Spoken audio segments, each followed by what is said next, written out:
Rewmi FM, l'invité de la matinale. Monsieur Daouda Mine, bonjour. Bonjour. Vous avez été désigné président de la commission de la carte nationale de presse. Pouvez-vous nous présenter cette commission et surtout nous parler de ses missions? La commission est composée de 8 membres, suivant les dispositions du nouveau code de la presse. On parle souvent de 16 membres, c'est parce que tout simplement il y a 8 membres titulaires et 8 membres suppléants. Et les suppléants, c'est juste pour remplacer les titulaires en cas d'absence. Donc officiellement, la commission est composée de 8 membres. Parmi les 8 membres, il y a un représentant du ministère de la Justice, un représentant du ministère de la Communication, un représentant du ministère de la Fonction publique, un représentant du CNRA, un représentant du SYNPICS, représentant du CEDEPS, un représentant du CORED et un représentant de Appel, la presse en ligne. Moi, je siège dans cette commission-là pour le compte de Appel, la presse en ligne. Et le code de la presse dit que le président est choisi parmi les 8 membres de cette commission-là. Donc, effectivement, hier, nous avons procédé à l'élection du président et du vice-président. Et grâce à Dieu, j'ai été porté à la tête de cette commission-là. Et Bakary Domingo Mané a été choisi comme vice-président. La commission a été instituée pour délivrer la carte nationale de presse et pour procéder à la validation des acquis de l'expérience. Ce qu'il faut comprendre, c'est que pendant longtemps, au niveau de la presse quand même, le journal a été défini par l'ancien code de la presse. Et l'ancien code de la presse définissait le journaliste comme celui qui est sorti d'une école de formation et qui tire l'essentiel de ses revenus dans ses fonctions de journaliste. Mais il y a un deuxième alinéa qui posait problème. Et cet alinéa disait que un journaliste, c'est celui qui est formé dans une relation régulière et qui tire l'essentiel de ses revenus dans ses fonctions de journaliste. Si vous remarquez, dans cet alinéa-là, il n'y avait pas de critères de formation. Il suffisait tout simplement d'intégrer une rédaction et de disposer de la carte de cette entité-là pour devenir journaliste. Maintenant, le nouveau code de la presse règle tout cela. Maintenant, le journaliste, il y a une nouvelle définition qui est donnée aux journalistes. Pour être journaliste, il faut sortir d'une école de formation. Ça ne pose pas de problème. Mais le deuxième alinéa de l'ancien code a été remplacé par un nouveau alinéa. Et cet alinéa dit qu'un journaliste, c'est celui qui dispose d'une licence et qui a une expérience de 2 ans. Donc cette personne-là qui n'est pas sortie d'une école de formation, mais qui détient une licence et qui a une expérience de 2 ans, va passer par cette commission-là pour que la commission valide son expérience afin de lui délivrer la carte nationale de presse. Mais quand il y a une extension par rapport à cette disposition-là, parce que le ministère de la Communication a sorti un arrêté pour prendre en compte les journalistes et les techniciens qui sont déjà au niveau de la presse et qui ne remplissent pas ces 2 conditions-là. Donc, les gens qui ne sont pas sortis d'école de formation, qui ne disposent pas de la licence, peuvent valablement obtenir la carte nationale de presse s'ils ont une expérience de 10 ans. Donc, la commission va se charger de délivrer d'abord la carte nationale de presse, mais également pour les personnes qui ne sont pas sorties d'école de formation, la commission va les évaluer et s'ils remplissent les conditions, s'ils connaissent les techniques de collecte et de diffusion d'informations, s'ils respectent également les règles d'éthique et de déontologie, la commission va valablement leur délivrer leur carte nationale de presse. Alors, dites-nous aussi comment va se dérouler le processus de délivrance de la carte nationale de presse. C'est un processus individuel. Chaque journaliste et technicien de la communication qui veut obtenir la carte nationale de presse doit remplir les critères qui sont édictés par la loi. Donc, c'est un dossier qui sera déposé à titre individuel. Ce ne sont pas les organes de presse qui vont venir déposer pour leurs membres. C'est chaque journaliste et technicien qui viendra déposer un dossier et le dossier-là va être traité au cas par cas, suivant les dossiers qui ont été déposés, suivant également le parcours du journaliste et suivant également l'évaluation qui sera faite par la commission qui est souveraine pour délivrer la carte nationale de presse. Mais il y a du souci à se faire si l'on voit un peu comment ça se passe dans ce domaine. Est-ce qu'il n'y a pas de risque, je veux dire, que cette carte soit falsifiée? Bon, je pense qu'à ce niveau-là, quand même, nous pouvons rassurer les gens parce que nous avons un spécimen qui a été vraiment testé. Je ne dirais pas qu'il est infalsifiable, mais quand même, nous avons quand même un spécimen qui a été testé par des professionnels en accord avec le ministère de la Communication. Et je pense que nous avons au moins veillé à ce qu'on sécurise un tout petit peu la carte nationale de presse, qui sera une carte biométrique qui est assez sécurisée quand même. Et nous pensons quand même pour falsifier cette carte-là, ça sera un peu difficile. Toujours est-il que les personnes qui vont se mettre à falsifier la carte-là, lorsqu'ils seront pris, ils répondront devant la justice. Ce serait une infraction punissable par le code pénal sénégalais et non pas par le code de la presse. On sait aussi qu'il y a beaucoup d'écoles de formation et souvent il y a certaines qui sont malheureusement sous-estimées par d'autres. Est-ce que vous garantissez à tous ceux-là qui sortent de toutes ces écoles de formation qu'ils auront au même titre la carte nationale de presse? Honnêtement, pour ce qui concerne les diplômés, ceux qui sont sortis d'écoles de formation, nous on dit tout simplement toutes les personnes qui sont sorties d'écoles de formation reconnues par l'État, ces diplômes-là, nous allons les reconnaître au niveau de la commission. Nous estimons que toutes les écoles qui sont là, dans ce pays-là, et qui enseignent le journalisme ont eu un agrément de l'État du Sénégal. Nous ne pouvons pas nous substituer à l'État pour dire que telle école est valable et telle autre école n'est pas valable. Donc nous prenons en compte tous les diplômes des personnes qui sont sorties quand même d'écoles de formation reconnues par l'État. Alors, Monsieur Mine, où en est-on avec l'application du nouveau code de la presse qui a quand même assez duré? Bon, je pense que avec l'édification de la commission de la carte nationale de presse et de validation des acquis de l'expérience, c'est un premier jalon qui est franchi quand même. Parce que pendant très longtemps, disons depuis l'avènement de Maître Abdoulaye Wade, on en parlait. Pendant un moment, il y avait vraiment un débat inutile sur la dépénalisation des délits de presse. On a dépassé cela. Depuis 2017, le code a été voté, le président de la République l'a promulgué et maintenant il reste quand même des décrets d'application par rapport à un certain nombre de choses. Notamment l'aide à la presse qui va disparaître et qui va laisser la place à un fonds d'appui à la presse, notamment également le CNRA qui devra disparaître pour laisser la place à un haut conseil de l'audiovisuel qui va non seulement regarder le travail qui est effectué par les télévisions, les radios, mais également la presse écrite et la presse en ligne. Mais pour ces deux entités-là, on attend les décrets d'application du président de la République et dès que c'est pris, je pense qu'on va pouvoir avancer dans l'application des dispositions du nouveau code de la presse. Mais je pense qu'au moins, il y a un pas qui a été posé, c'est l'édification de la carte nationale de presse, c'est la nouvelle définition de qui est journaliste et qui ne l'est pas. Et lorsque la commission commencera à travailler quand même, ça va être au moins un premier pas vers l'assainissement de la presse. Et qu'est-ce qui fait la différence entre ce code dont vous parlez et la convention collective des journalistes? Il y a deux choses. Il faut quand même faire la différence entre le code de la presse et la convention collective des journalistes. Le code de la presse définit tout simplement le rôle du journaliste et explique un certain nombre de choses, de démarches qui concernent la pratique journalistique. La convention collective des journalistes, là, dans la convention, il est mis tout simplement le barème des salaires, les frais qu'il faut pour les voyages à l'intérieur du pays ou bien à l'extérieur, les primes de panier et constats. Ça concerne tout simplement le travail du journaliste au sein de son entreprise de presse et sa prise en charge au niveau médical, au niveau sanitaire, au niveau salarial. Je pense que cette disposition-là qui n'est pas une compétence de la commission, je le rappelle, mais je pense que cette disposition-là devrait être appliquée purement et simplement parce que c'est une loi qui a été votée, promulguée par le président de la République et publiée dans le journal officiel, ce qui est applicable déjà à présent. Je pense qu'il revient maintenant à l'État du Sénégal, via l'inspection du travail, quand même, de faire appliquer ces mesures-là au niveau des entreprises de presse. Daouda Mine, ce n'est pas un secret. L'appel a toujours plaidé pour l'assainissement de la presse, notamment en ligne. Cela s'impose même. Où est-ce que vous en êtes également? Je pense que l'appel a toujours plaidé pour la professionnalisation des sites Internet. Ça, c'est ce que l'appel a toujours prôné. Parce que, quand même, en journalisme, il n'y a pas deux types de journalistes. Il y a un seul type de journaliste. La pratique journalistique, elle est unique et indivisible. Et cette pratique-là, c'est une pratique qui est nationale et internationale. La manière dont travaille le journaliste sénégalais, c'est la même manière dont travaille le journaliste américain ou bien le journaliste français. Le journaliste, c'est qui? C'est celui qui a été formé pour collecter, vérifier et diffuser des informations. Et quand on parle de formation, il y a quand même un certain nombre de démarches à suivre. Il y a des techniques de collecte à apprendre. Il y a des techniques de vérification à apprendre. Il y a une éthique à avoir. Il y a une responsabilité à avoir, il y a des règles déontologiques à respecter. Donc ça suit un processus. Maintenant, que ce soit le journaliste qui est à la radio, que ce soit le journaliste qui est à la télévision, que ce soit le journaliste qui est à la presse écrite classique, que ce soit le journaliste qui est à la presse en ligne, ils sont logés à la même enseigne. Ils doivent avoir les aptitudes nécessaires pour pouvoir exercer valablement le travail qui leur incombe. La différence, tout simplement, selon moi,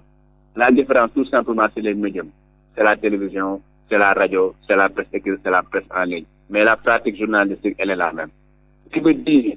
que les journalistes seront dans l'obligation de respecter les règles qui sont édictées. Sinon, ils ne seront plus considérés comme des journalistes. Et je pense qu'Appel a toujours plaidé pour ça. a toujours plaidé pour la professionnalisation des journalistes et des techniciens de la communication qui sont dans la presse en ligne. Vous avez été installé il y a quelques jours au niveau de la commission de la carte nationale de la presse. À quand avez-vous fixé le début des opérations pour la délivrance de la carte? Je pense que l'arrêté instituant la commission a été signé. L'élection du président et du vice-président a été effectuée hier, mercredi. Dès la semaine prochaine, le ministre va nous installer. Lundi ou mardi, le ministre va installer la commission. Et à partir de l'installation officielle de la commission, le travail va commencer. On est en train de travailler sur un règlement intérieur. L'excellent magistrat Mokumo Koume est en train de travailler sur un draft de règlement intérieur. Le règlement intérieur va être adopté par la commission et à partir de ce moment-là, nous allons communiquer pour annoncer quand même l'ouverture officielle pour ceux qui veulent obtenir la carte nationale d'identité.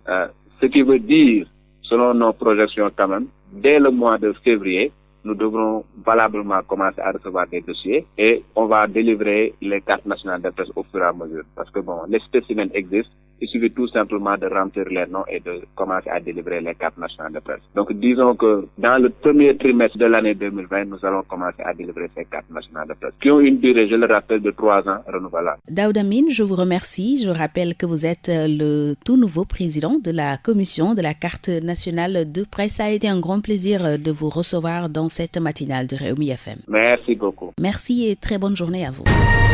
Rewmi FM ganuk suba si.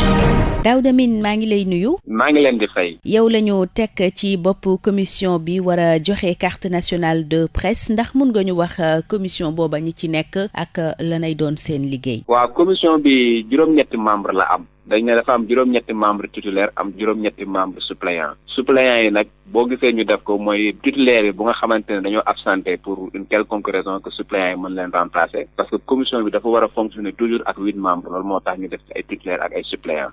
maintenant si 8 membres yooyu dafa am benn représentant bu nga xamante ne ministère de la justice moom moo ko joxe c'est un magistrat benn représentant bu nga xamante ne ministère de la fonction publique moom moo ko joxe benn représentant bu nga xam ministère de la communication benn représentant CNRA benn représentant CORED benn représentant bu CEDEPS mooy les patrons de presse benn représentant SYNPICS ak benn représentant presse en ligne man mii bi ma fay dem appel laa doon représenté muy la presse en ligne li nga xamante ne moom la texte bi wax nag dañ ne bu ñu nommé ñi nga xamante ne ñoom ñoo nekk les 8 membres de la commission ñoom ci seen biir ñoom ñooy choisir ki nga xamante ne moom mooy doon seen président ak seen vice président léegi nag loolu moo tax bi nga xamante ne arrêté bi mettre en place commission bi ministre bi jël na ko la semaine dernière démb ñu retrouvé wu ñun membre commission yi et bi ñu retrouvé wu ñu jël ma tabb ma nekk président bi Bakary Domingo Mané ñu def ko vice président. waaw joxem carte bi naka lay nar a demee. waaw commission bi li nga xamante ne moom la code de la presse moom moo ko sant mooy dafa war a joxe li ñuy woowee carte nationale de presse.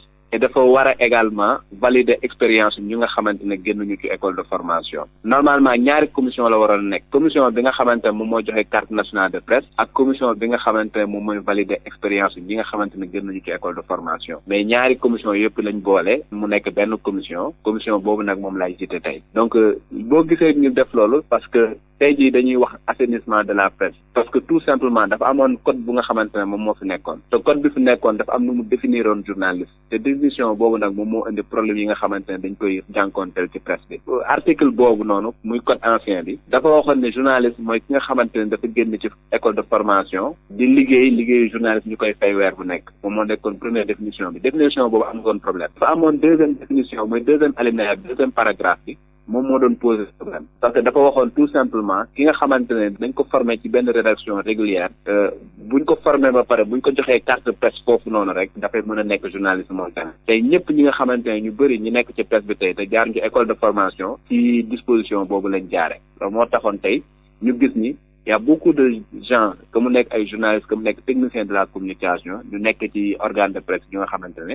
répondre ñu critères yi nga xamante mooy critères de formation mais nag le nouveau code dafa définiraat lan mooy journaliste daf na journaliste bi mooy ki nga xamante ne dafa génn école de formation mais deuxième alinéa bi dañ ko soppi ñoo ne boo dugul école de formation il faut que nga am licence ak expérience bu 2 ans pour jaar commission de validation bi pour ñu mën la jox carte de presse mais ministre de la communication dafa jël benn arrêté pour étendre ko un tout petit peu pour ñi nga xamante ne ngi déjà dans la presse te répondre ci ñaari critères yooyu mooy ñi nga xamante ne génnuñu école de formation wala amuñu licence ñooñu également dañ leen di jël en compte mais il faut que ñu am expérience fukki at pour que ñoom ñu mën a ñëw ci commission de validation boobu bu ñu ñëwee ci commission boobu nag dañuy saytu ñoom seen xarañteef ndax technique de collecte yi maîtriser nañ ko ndax technique de vérification yi maîtriser nañ ko ndax technique de diffusion yi maîtriser nañ ko ndax am nañ éthique ak déontologie bu ñu saytoo loolu yëpp ñu am ko ñu doog leen a jox carte nationale de presse loolu mooy suñu rôle ñun nekkul ni organe de presse yi ñoom ñooy ñëw déposer pour ñi nga xamante ñu ngi liggéey seen biir déedéet journaliste bu nekk wala technicien de la communication bu nekk bu bëgg a am carte nationale de presse il faut que moom mu préparer benn dossier boobu nag dafa am lu ñu ko ciy laaj liñ ko ciy laaj am na demande manuscrite am na diplôme bu ñu koy laaj am na attestation de travail am na casier judiciaire am na carte nationale d'identité am na quitus correct bu déposer dossier ba pare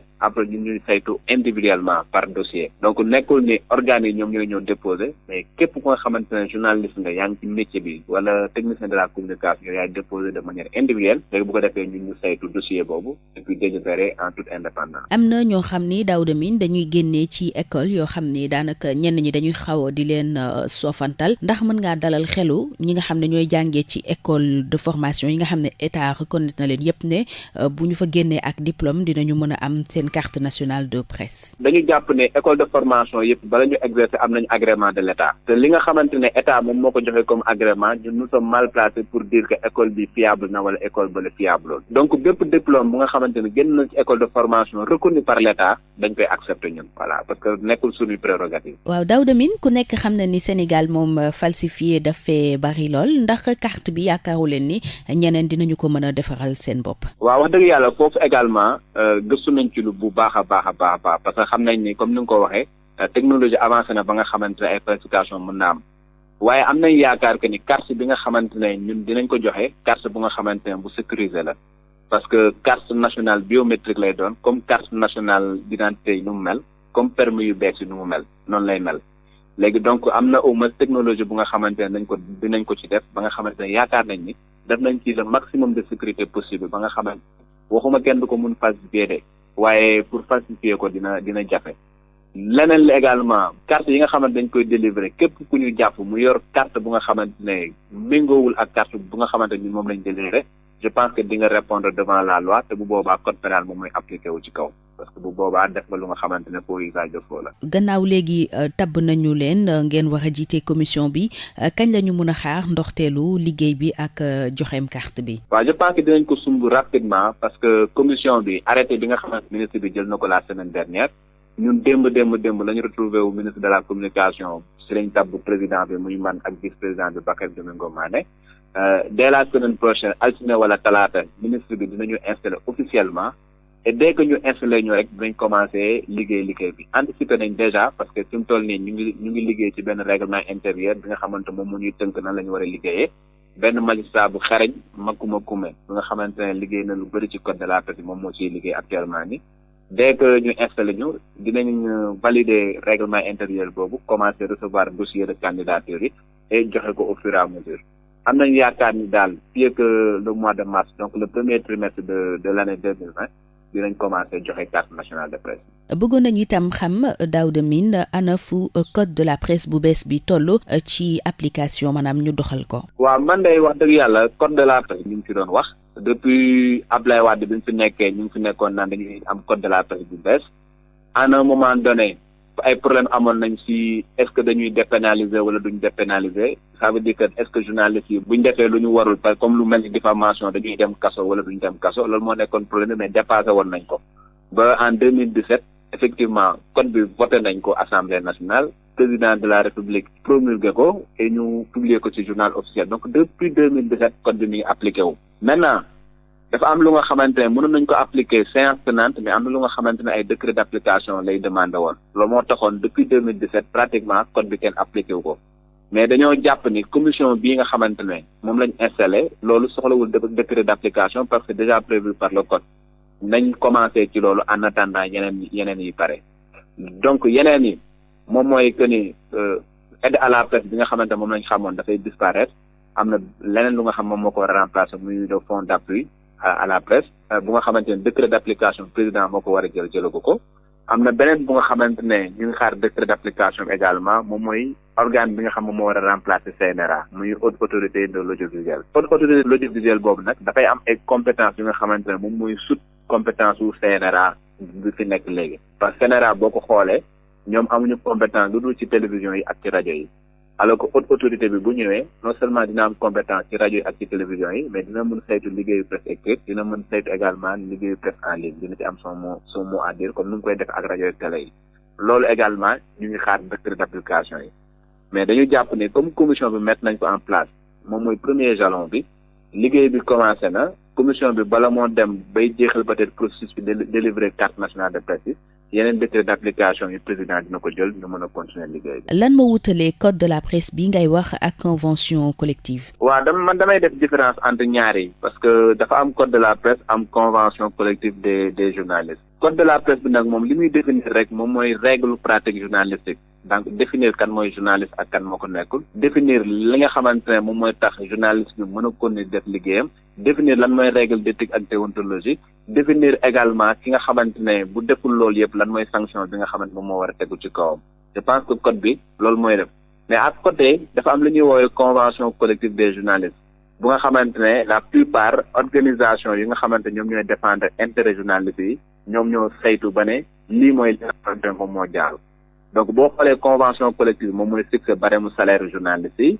ak technicien de la communication yi moom mooy wax également que nit ku bu demee mission ñaata lañ ko war a jox bu fekkee ne à l'intérieur du pays la wala bu fekkee ne à l'extérieur du pays ñaata lañ ko war a jox lan mooy prime de panier ñaata lañ ko war a quantifier li nga xamante ne moom mooy IPM yeeg ay yeneen yooyu nga xamante ne pour prendre leen en charge ci seen pratique journalistique convention bi moom moo koy définir am na convention bu bees nag bu nga xamante ne am na bu nga xam moom lañ attaché ak code de la presse bi mais loolu noonu ñun dañ jàpp ne du liggéeyu commission bi liggéeyu état du Sénégal la comme bu voté nañ ko ba pare promulgué nañ ko il revient état du Sénégal ak ñi ñuy woowee inspection du travail ñoom ñu descendre dans les entreprises de presse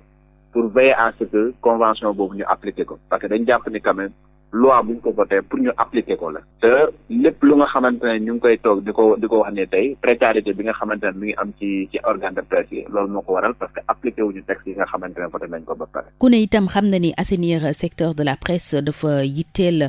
ñi nga xam ne ñooy acteurs yi rawatina ak appel gi nga xam ne sax si nga bokk muy presse en ligne bi foofu dafa mel ni fa la jafe-jafe yi gën a bare notamment naka ngeen nar a def ngir kon mën a setal métier bi ci wàllu surtout presse en ligne bi. waaw je pense que appel ci ñu njëkk a souffrir ci loolu waa appel ci la bokk parce que appel ci boppam dañuy mës a wax ni il faut que ñu professionnaliser li nga xamante ne moom mooy site en ligne yi te bu ñu waxee professionnaliser mooy il faut que ñi nga xamante ne ñoom ñoo fa nekk ñu nekk des professionnels bu ñuy wax professionnel nag mooy non seulement xam nga sa liggéey mais xam nga li nga xamante ne moom mooy responsabilité xam nga également règle yi nga xamante ne moom mooy régir li nga xamante ne moom mooy seen métier ma am habitude nag di wax ni ñaari journaliste amul ñetti journaliste amul journaliste yëpp ñoom ñoo bokk nu ñu leen di former la plupart ñoom ñooy génnandoo ci école de formation yi même école de formation yi moo am amul école de formation bu nga xamante ne day former pour télévision ou day former pour rajo wala day former pour presse en ligne c'est les mêmes écoles de formation même formation bi la ñuy am li nga xamante ne mooy différence bi rek moom mooy médium bi nga xamante ne duñ ko nu ñuy diffuser laa bëgg a wax rajo bi am na fu muy jaarale ay xabaaram pour génn ko télévision bi am na fu muy jaare ay xabaaram pour génn ko presse écrite il faut que mu éditer journal presse en ligne il faut que mu jaar ci internet bi mais pratique journaliste bi c'est la même chose journaliste bi dafa war a collecter vérifier diffuser il faut que mu maîtriser technique de collecte yi il faut que mu maîtriser technique de vérification yi il faut que mu maîtriser technique de diffusion yi il faut que mu am éthique il faut que mu respecter les règles déontologiques loolu c'est la base de tout métier et dañu yaakaar ne ñi nga xamante ne ñoo nekk ci presse en ligne également il faut que ñoom ñu def le maximum possible pour que ñeneen ñi ni ñuy liggéey rajo yi ak télévision yi ak presse écrite classique ni ñuy liggéey ñoom tamit ñu liggéey noonu pour éviter yenn dérives yi mais yaakaar naa ni commission bi deful différence entre journaliste B ak journaliste B képp ku nga xamante ne journaliste nga wala technicien de la communication règle yi nga xamante ne prévoir nañ ko ci texte bi il faut que nga matal ko pour mën a am carte nationale de presse et képp ku amul carte nationale de presse dañuy jàpp ne nekkuloo journaliste au Sénégal te waroo fi exercer sa métier voilà. Daouda Mine ñu ngi lay gërëm di la sant fàttali ni yow yaay njiital commission bi ñu dénk joxeem carte nationale de presse fii ci Sénégal amoon mbégte lool dalal la ci matinalu Rewmi FM ñu lay ñaanal kenn dal ak jàmm. jërëjëf merci beaucoup.